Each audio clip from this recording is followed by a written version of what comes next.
High everyone, welcome to Anu's cooking tips. আমি আপনাদের host Anuradha পাল। আজকে বানাবো মাছের মাথা দিয়ে বাঁধাকপি। কড়াইতে সর্ষের তেল দিয়ে দিলাম। তেলটা ভালোভাবে গরম হতে দেব। তেল গরম হয়ে আসলে আমি আগেই এখানে ভেজে নেব কেটে রাখা আলুগুলো। আলুগুলো আমি এইভাবে 4 টুকরো করে কেটে নিয়েছি। এবার এগুলোকে একটু ভালোভাবে ফ্রাই করে নিতে হবে। ভাজার সাথে সাথে যাতে আলুগুলো সিদ্ধও হয়ে আসে তার জন্য আমি এখানে অ্যাড করে দেব সামান্য পরিমাণ লবণ দিয়ে এবার এগুলোকে ভালোভাবে ফ্রাই করে নেব।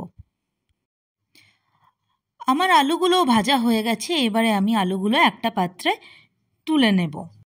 এইবারে এই তেলে নুন হলুদ দিয়ে মাখিয়ে রাখা মাছের মাথাগুলোকেও আমি ভালোভাবে ফ্রাই করে নেব।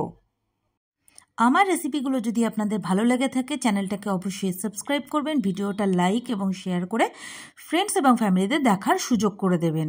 আর অনুজ কুকিং টিপস পেজটা ফেসবুকেও ফলো করতে ভুলবেন না। ওখানে আমাদের অন্যরকম ভিডিওও আসে, প্লাস বিভিন্ন ভিডিওর আপডেট তাড়াতাড়ি পেতে ফেসবুক পেজটা অবশ্যই ফলো করুন।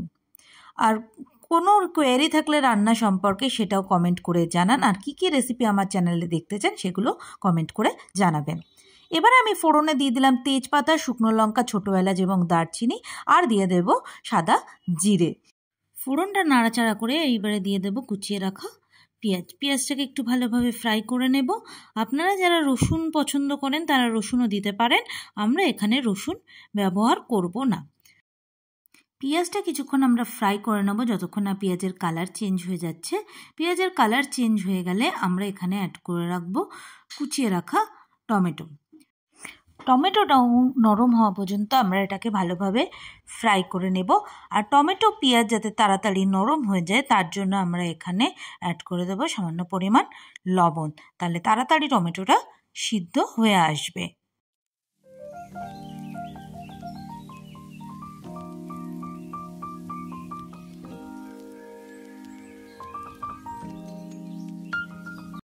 টমেটোটা প্রায় নরম হয়ে এসছে। এইবার আমি এখানে অ্যাড করে দেবো কাঁচা লঙ্কাটা আপনারা নিজেদের প্রয়োজন মতো ব্যবহার করবেন, যেমন ঝাল খান। আর সমস্ত মশলা অ্যাড করে দেবো, হলুদ গুঁড়ো, জিরে গুঁড়ো, ধনে গুঁড়ো আর লঙ্কার গুঁড়ো অ্যাড করে দিয়ে এই সামান্য পরিমাণ জল দেবো যাতে মশলাটা পুড়ে না যায়। আর দিয়ে দেবো আদা বাটা দিয়ে এবার মশলাটাকে ভালোভাবে তেল ছাড়া পর্যন্ত কষিয়ে নিতে হবে। মশলা থেকে তেল ছেড়ে গেছে। এইবারে আমি এখানে অ্যাড করে দেব ভেজে রাখা আলুগুলো দিয়েও মশলার সাথে ভালোভাবে মিশিয়ে নেব আর একটু কিছুক্ষণ কষিয়ে নেব।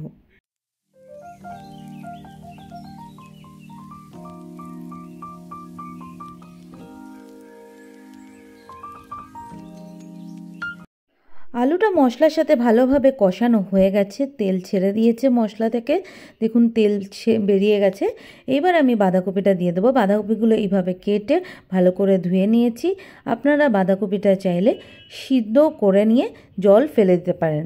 শীতের প্রথম দিকের বাঁধাকপি হলে সিদ্ধ করা লাগে না, ভালোভাবে ধুয়ে নিলেই হয়। কিন্তু শেষের দিকে যে বাঁধাকপিগুলো বাজারে পাওয়া যায় সেগুলো সিদ্ধ করে জল ফেলে দিলেই ভালো হবে। আর সিদ্ধ করে জল ফেলে দিলে অনেক সময় বাঁধাকপি খেলে কোনো রকম প্রবলেম হয় না গ্যাস্ট্রিকের। বাঁধাকপিটা আমি অল্প করে অ্যাড করে মশলার সাথে মিশিয়ে নিচ্ছি ভালোভাবে। এইবারে বাঁধাকপিটা আমি দিয়ে দিয়েছি আর দিয়ে দেবো মটরশুঁটি। কষানোর সময় মটরশুঁটি দেওয়ার দরকার ছিল, বাট আমি ভুলে গেছি, তাই আমি এখন মটরশুঁটি অ্যাড করে দিলাম। আপনারা কিন্তু মশলা কষানোর সময় মটরশুঁটিটা ব্যবহার করবেন, তাহলে সেটা ভালো হবে। এইবারে বাঁধাকপিটাকে ভালোভাবে মশলার সাথে আগে মিশিয়ে নিতে হবে। মশলার সাথে বাঁধাকপিটা মেশানো হয়ে গেছে। এইবারে আমি এটাকে ঢাকা দিয়ে প্রথমে 5 মিনিট হতে দেব। 5 মিনিট পরে ঢাকনা তুলে এখানে আমি দিয়ে দেব ভেজে রাখা মাছের মাথাগুলো। ঢাকনা দিয়ে দিলেই বাঁধাকপি থেকে জল ছাড়তে শুরু করবে, তাতেই বাঁধাকপিটা রান্না হয়ে যাবে। মাছের মাথাগুলো আমি এখানে দিয়ে ভালোভাবে মিশিয়ে দিলাম। দিয়ে এবারেও এটাকে আমরা আবারও ঢাকা দিয়ে 5 মিনিট মতো হতে দেব। প্রথমে 5 মিনিট ঢাকনা দিয়ে বাঁধাকপিটা কিছুক্ষণ হতে দেওয়ার পরে তারপরে আমি এখানে অ্যাড করে দেব পরিমাণ মতো লবণ। লবণটাও আপনারা যেরকম পছন্দ করেন সেই অনুযায়ী দেবেন। বাঁধাকপি থেকে জল গলতে শুরু করেছে, এইভাবে আমরা ঢাকা দিয়ে এটা কিছুক্ষণ রান্না করব, যতক্ষণ না বাঁধাকপিটা থেকে জল বের হয়ে সেটা শুকিয়ে তেল বার হচ্ছে। তো আর তার মধ্যে আলুটাও ভালোভাবে সিদ্ধ হতে হবে। এখানে আমরা টেস্টের জন্য অ্যাড করলাম সামান্য পরিমাণ চিনি। আপনারা এটাকে অ্যাভয়েডও করতে পারেন, এটা অপশনাল। চিনি দিলে তরকারিতে নুনের ব্যালেন্সটা ঠিকঠাক হয়, সেই জন্যই আমি ব্যবহার করলাম, আপনারা নাও দিতে পারেন। এইভাবে আমি ঢাকা দিয়ে কিছুক্ষণ ধরে বাঁধাকপিটা একটু টাইম নিয়ে রান্না করব, যতক্ষণ না পর্যন্ত বাঁধাকপির জল শুকিয়ে গিয়ে বাঁধাকপি থেকে তেল ছাড়ছে। এইভাবে ঢাকা দিয়ে 10 মিনিট মতো রান্না করার পরে দেখুন বাঁধাকপি থেকে তেল ছেড়ে দিয়েছে, বাঁধাকপিটাও হয়ে গেছে, সমস্ত আলুও ভালোভাবে সিদ্ধ হয়ে গেছে। এইবার এখানে আমরা অ্যাড করে দেব গরম মশলা, আর এখানে অ্যাড করব টেস্টের জন্য 1 টেবিল স্পুন ঘি। এটা অপশনাল, আপনারা নাও দিতে পারেন, ঘি দিলে একটা সুন্দর স্মেল হবে, তাই আমি এখানে ঘিটা অ্যাড করলাম। এইবারে গরম মশলা ঘি ভালোভাবে বাঁধাকপির সাথে মিশিয়ে নেব, তাহলেই আমাদের রেডি হয়ে যাবে মাছের মাথা দিয়ে বাঁধাকপি। সব কিছু বাঁধাকপির সাথে ভালোভাবে মেশানো হয়ে গেছে। এইবারে আমি ওভেনটা বন্ধ করে দিলাম, এবারে একটা পাত্রে তুলে নেব।